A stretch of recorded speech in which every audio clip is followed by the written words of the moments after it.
Assalamu alaikum wa rahmatullahi wa barakatuh. Kusoo Mastering Power within page or YouTube. Guys, وأد يا ما سنتين commenting إنه ودقيستا سبحان الله. I'm so humble. أد يا ugu faraxsanahay sida sharafta leh aad maaragta u share gareysaan oo commenting uga bixisaan waayo waxaan dareemayaa inaan sii wado oo aan ogaado barnaamijyada oo sii baahantiin. So hadda waxaan rabaa su'aal inaan ku weydiiyo adiga dhageysanay ma kugu adagta morning routine subax inaad soo toosto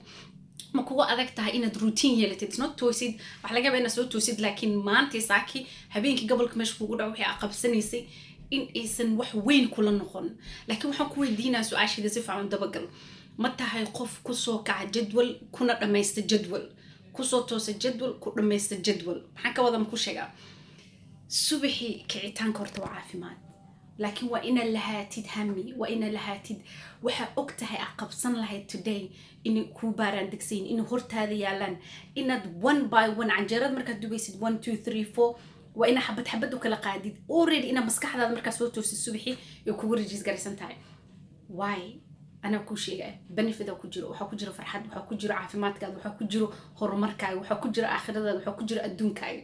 maxaa shaqo kasta markii shaqada interview laga qaadayo oo lagu weydiiyaa waqtiga aad dalbanayso way shaqo kasta uga bilaabataa morning maxay uga bilaabataa because waxa la ogyahay subaxii in ay qofka qalbigiisa maskaxdiisa ay furfuran tahay imagine inuu subaxii waqtiga ka dhamaado duurka soo tuusa astiraad wax raadso